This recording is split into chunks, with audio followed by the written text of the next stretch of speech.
Momento em que eu sempre busco e pedimos para que busquemos todos nós no nosso interior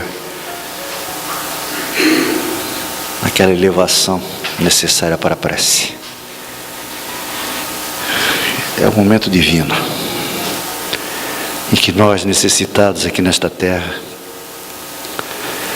viemos, Senhor, primeiramente agradecer pela vida, pela oportunidade da reencarnação em que estamos inseridos nesse planeta, que nos acolhe com tantas belezas naturais. Fomos acolhidos na família para repor os nossos reparos de outrora, para potencializar os afetos. Te agradecemos por isso, Senhor, pelos amigos que nos rodeiam e mesmo por aqueles que nos causam algum desconforto, porque sabemos que todos estamos juntos para sairmos desta jornada exitosos. Te pedimos a força, a coragem para suportar todas as aflições que se nos ocorrem nessa existência. Mas sabemos que pela tua bondade infinita, enviando Jesus para nos ensinar a amar, temos condições de sairmos felizes. Assim, nós te agradecemos por tudo que temos. Que assim seja. E hoje nós temos a satisfação de contarmos com o nosso amigo Cláudio Souza, que é trabalhador, vice-presidente, encarregado nesse. Tudo isso ele já é, e vai ser muito mais. Que vai nos falar sobre o Cristo Consolador, o preço da felicidade conjugal. Que Jesus te intua. Bom dia, bom dia. É um bom dia muito especial a todos nós. Nós estamos hoje no segundo encontro de um ciclo de 6 palestras relacionado à vida conjugal. Esse é um projeto da coordenação da família. E em cada mês vocês vão observar que uma palestra do domingo está dirigida a esse tema, assim como outros encontros e reuniões que temos, seminários sobre família e sobre vida conjugal. E hoje o nosso tema é o preço da felicidade conjugal. E é possível lembrarmos do primeiro encontro, do primeiro jantar, do período mágico do namoro, do noivado, do casamento, da cerimônia do casamento, as promessas, a lua de mel, o planejamento familiar, as conquistas alcançadas, a alegria do primeiro filho. E poderíamos enumerar inúmeros momentos de felicidades vividos a dois. Inúmeros momentos que o matrimônio nos proporciona. Mas é preciso também lembrar dos períodos de crise, de dificuldade, de trabalho, de medo, nos períodos em que nos encontramos dentro da família e no matrimônio, que se colocam como desafios a cada um de nós, assim como a vida. A vida também nos coloca os desafios. De toda forma, todos esses momentos felizes que passamos, muito embora tenhamos passado a dor na vida conjugal, mas a alegria e a felicidade é algo inerente ao espírito. A felicidade é um patrimônio do espírito. É um estado de espírito. É o espírito que se felicita. Isso é um patrimônio do espírito, está relacionado à vida. E se está relacionado à vida, então, nós deveríamos buscar a felicidade naquele que nos deu a vida. Deus.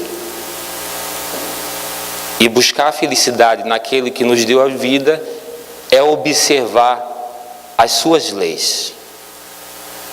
Percebam, senhores, que muitas vezes por equívocos ou por não percebermos ou termos atenção, nós nos propomos a buscar a felicidade do mundo, a felicidade transitória. Queremos viver em essência com Deus, mas permitimos ser abraçados pelo imediatismo do mundo, muitas vezes até destinando a nossa felicidade a valores monetários e posses monetárias. Então é preciso nós alinharmos qual felicidade nós queremos para impulsionarmos a jornada na vida. Porque felicidade é bem-estar, é satisfação, é alegria, é sentir-se bem.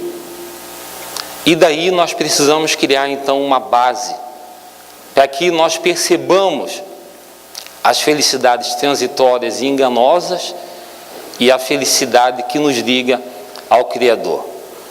Se formos pensar em termos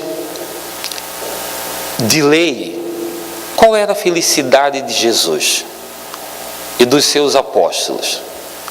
O que motivava eles a seguir em frente?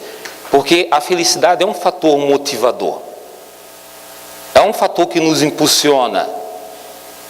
Mas quando estamos pensando nela como relação conjugal, como família, ela não pode ser o único fator, o único motivo.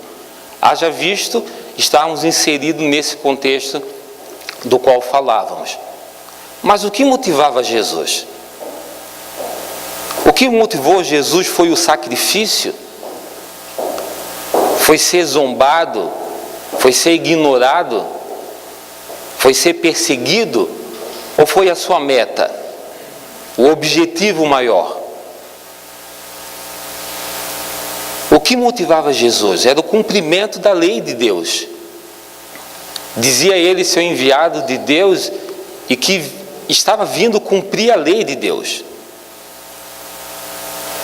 Então, percebemos que, com toda a sua nobreza, a felicidade dele estava em cumprir a lei de Deus para nos fazer felizes, através da sua vivência e do seu evangelho. E Jesus, no Sermão da Montanha, deixou as bem-aventuranças. E em todas elas, nós vamos verificar, sim, um impulso e um convite à felicidade. Bem-aventurados. A expressão bem-aventurados, ou seja, feliz, é citada diversas vezes na Bíblia Sagrada. A felicidade celeste é fundamentada na fé e na obediência à palavra de Deus, que gera felicidade capaz de resistir aos momentos mais difíceis da nossa vida.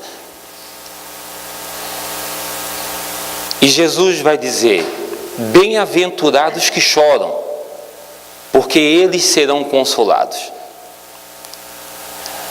Um convite para uma felicidade real, nobre, se não vivida nesse momento, mas no porvir. Mas uma felicidade verdadeira, uma promessa. Então, quando estamos em sintonia com as leis divinas, nós conseguimos estar sobre outro patamar. Não que precisamos ou devemos viver infelicitados, tristes, mas nós precisamos entender que existe algo a mais.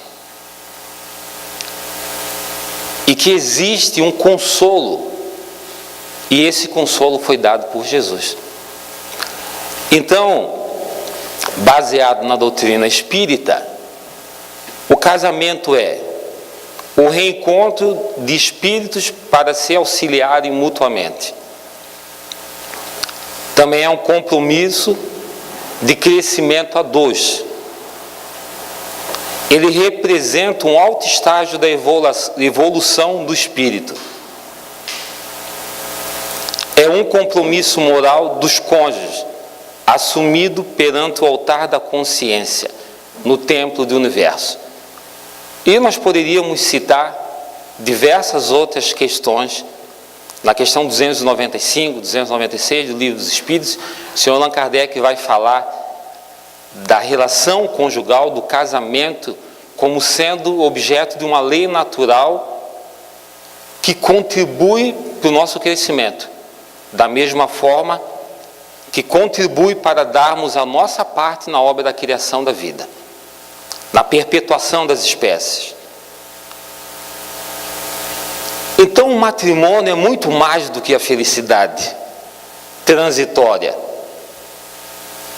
O matrimônio é muito mais do que o nosso desejo, ou o nosso plano,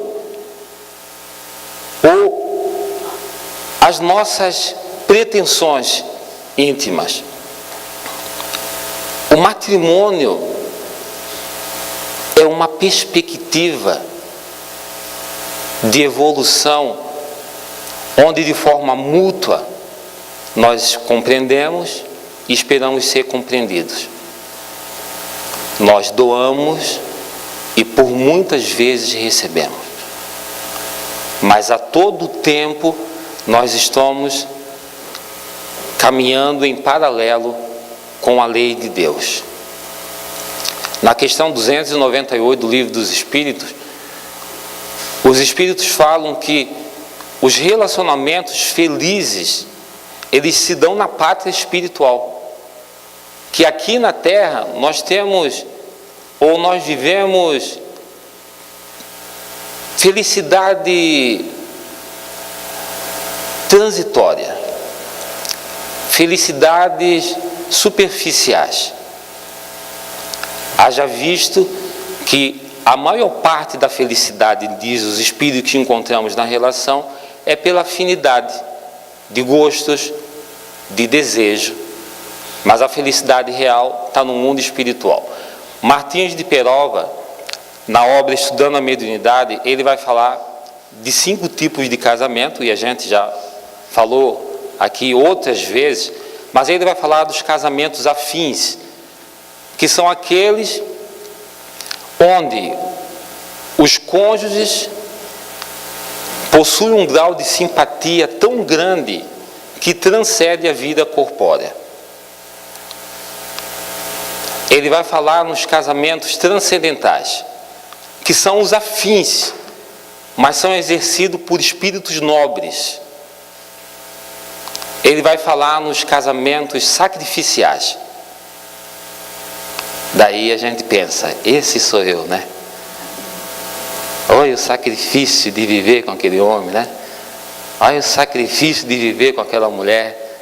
Só Deus sabe o que eu estou passando. Não, mas não é esse. Os sacrificiais são movidos pelos espíritos de alta envergadura, que vêm como missionários para auxiliar o outro espírito deficitário, debilitado. Esse espírito nobre, ele não deixa se envolver por essas pequenas coisas que ainda nós nos permitimos o coração. Às vezes nós ficamos chateados porque o esposo apertou a pasta de dente em cima e a mulher queria que apertasse embaixo. Então não é isso vindo do espírito nobre.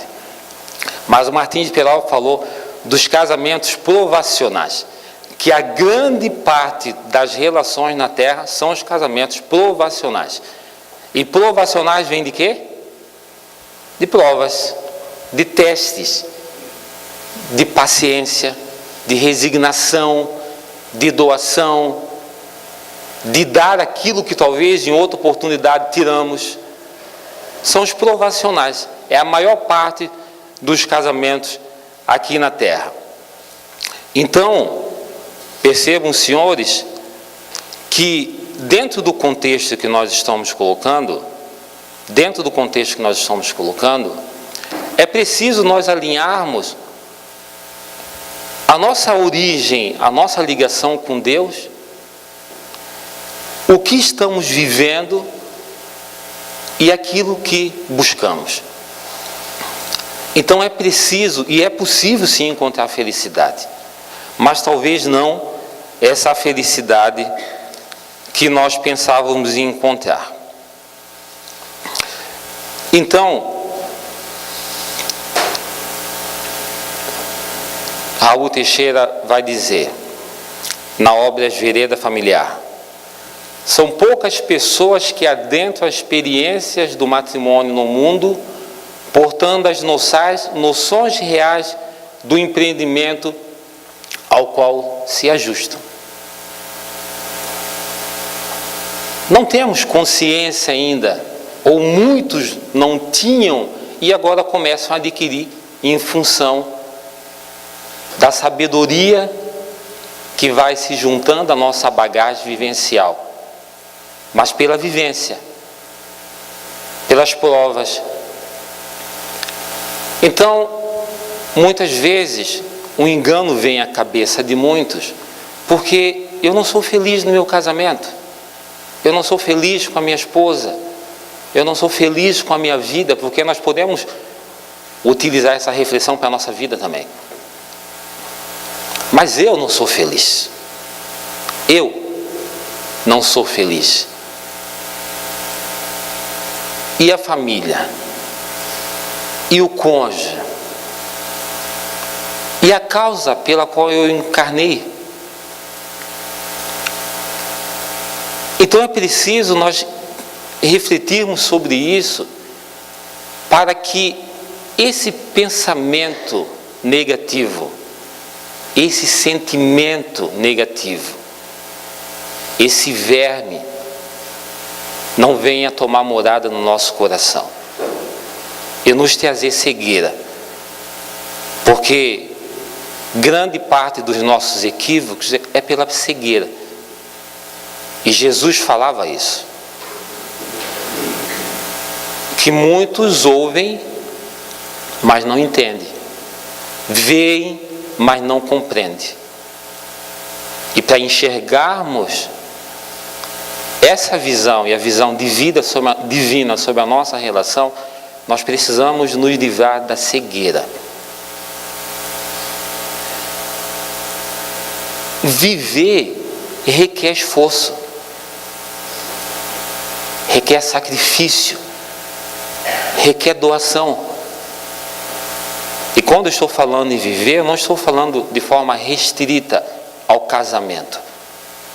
E nós temos isso na nossa vida de relação com amigos, dificuldades, problemas, crises.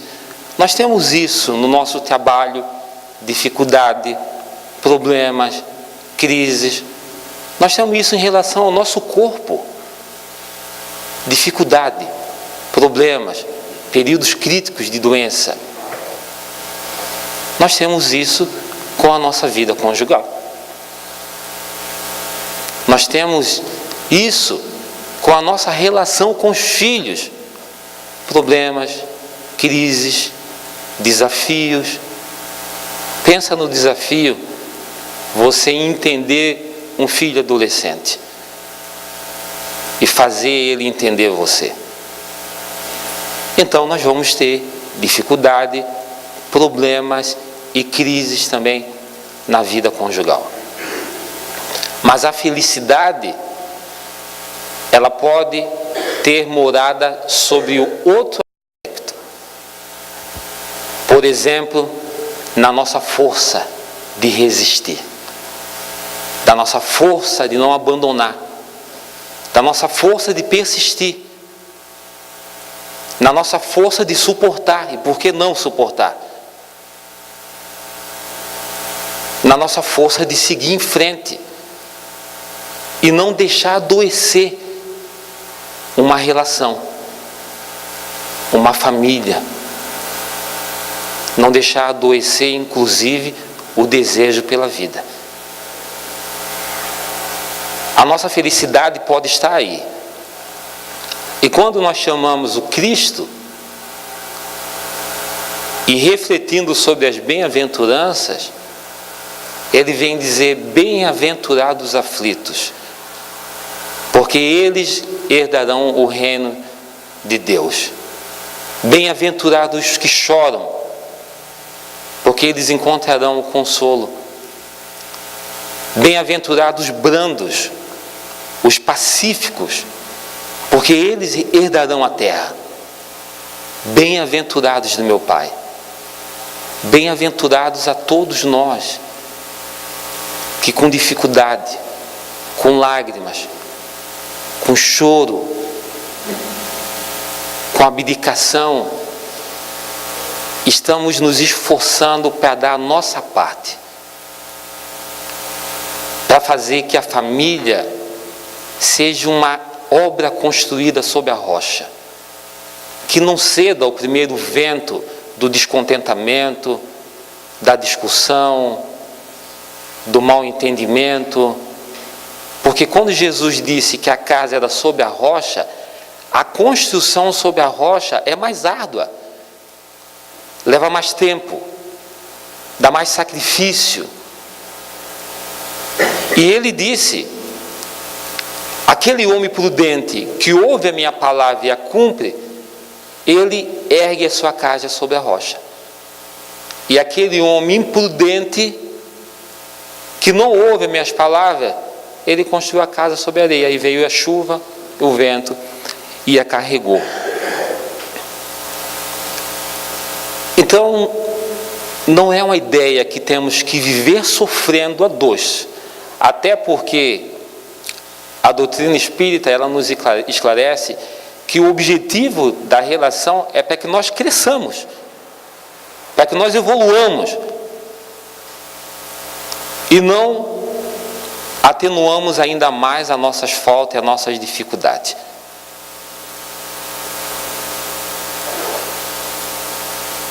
Mas dentro de uma construção diária, é possível nós observarmos, por exemplo, muitos motivos e pequenos motivos para nos tornarmos felizes. Não é bom voltar para um lar? Não é bom ter alguém para conversar? Não é bom ter alguém preocupado conosco? Não é bom ter alguém lembrando de nós? Não é bom ter um filho para abraçar? Não é bom ter um ombro para chorar? Nem que for para reclamar, mas não é bom ter alguém para a gente reclamar as nossas mazelas, a nossa angústia. E muitas vezes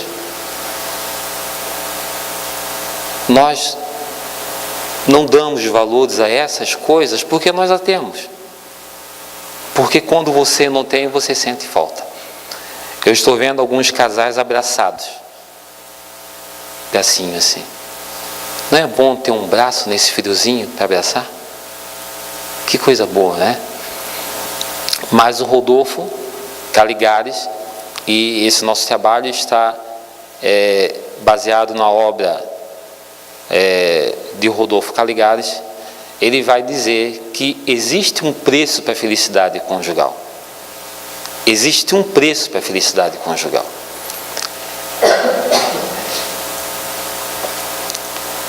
E ele vai dizer que, como se vê, a felicidade conjugal tem um preço bastante alto. E ele segue lá no seu pensamento. E ele vai dizer que esse preço é pago em moedas de humildade, compreensão, paciência, espírito de renúncia e uma grande dose de boa vontade, no sentido da adaptação mútua. Uma grande dose de boa vontade. No ditado popular, a gente fala: ele pagou o preço, né? A ideia de preço é um pensamento monetário, econômico. Mas ele pagou um preço, ele teve que dar alguma coisa. Se ele quis comprar algo, aquele algo tinha um custo, e o custo foi atribuído um preço. Então, para você adquirir algo, você tem que pagar um preço. É assim que funciona. Mas nós usamos isso também para a vida, né? Nós usamos isso para a vida. Para quem quer ter retidão com Deus, para quem quer ter uma consciência tranquila, para quem quer ter um coração leve, puro, tem que pagar um preço. Talvez um preço que um período lá atrás nós não queríamos pagar. Nós não queríamos nos incomodar. Porque um dia lá atrás nós não queríamos nos abdicar dos nossos desejos mais profundos. Mas nós descobrimos a doutrina. Acreditamos nela.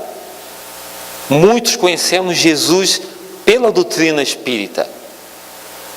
E cada dia pagamos um preço. Cada dia pagamos o preço da renúncia, porque no passado nós éramos insultados e nós retrucávamos. Nós éramos provocados e ofendidos e nós ofendíamos. Nós éramos tentados e nós explodíamos. O espírito e o instinto primitivo sobressaía sobre o nosso desejo. Mas nós estamos pagando um preço, porque nós acreditamos em algo maior. Nós queremos ser os bem-aventurados. Hoje, para estarmos aqui, estamos pagando um preço. Porque o cobertor no verão, no inverno, é tão gostoso. Ele abraça a gente e não quer largar, né? Principalmente quando a gente tem que acordar cedo, né? E vocês pagaram um preço de estar aqui. E eu tenho certeza que receberam o preço que pagaram. Porque cada um de nós sai com o coração mais leve, mais fortalecido, com mais razões para não desistir, com mais motivos para entender o processo que estamos vivendo.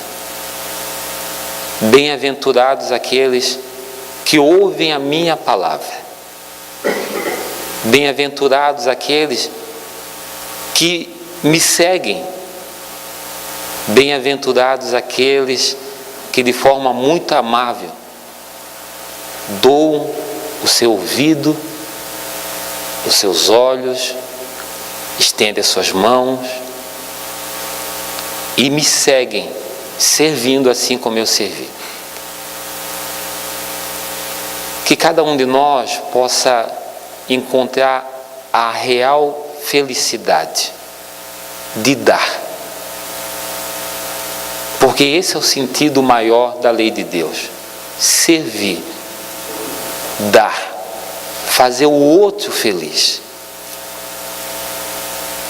Talvez nessa encarnação nós estamos sendo convidados para dar, porque a nossa promessa já foi feita por Jesus. Muita paz a todos, um bom domingo. Muito obrigado. O Cláudio veio nos ensinar, através da espiritualidade, realmente o que é a relação do matrimônio. Se vocês realmente quiserem se aprofundar nesse tema, o curso que eles fazem aqui do relacionamento familiar é sensacional. Nós, egoístas que somos da vida, achamos que a felicidade sempre alguém vai nos dar. Quando na verdade a felicidade, diz alguém, é o dever retamente cumprido. O que é? Cumprir as leis divinas. Então nós não encontramos ninguém por acaso. Tantas pessoas que a gente se relaciona, né? De repente, aquele, aí aquele. Aqueles de vocês que ainda não têm um parceiro, uma parceira, vai achar de repente, de tantos assim, né? Aquele me atraiu. Vocês acham que é por acaso que estamos todos juntos aqui hoje? É por acaso que se fazem as relações, como disse o Cláudio, todas as nossas relações matrimoniais são consequências de uma reencarnação misericordiosa para estarmos juntos com aqueles que nós devemos compor novamente um reequilíbrio das leis. O Espiritismo é essa doutrina racional que nos ensina e nos diz que nós devemos cumprir a nossa parte e não esperar que alguém cumpra por nós.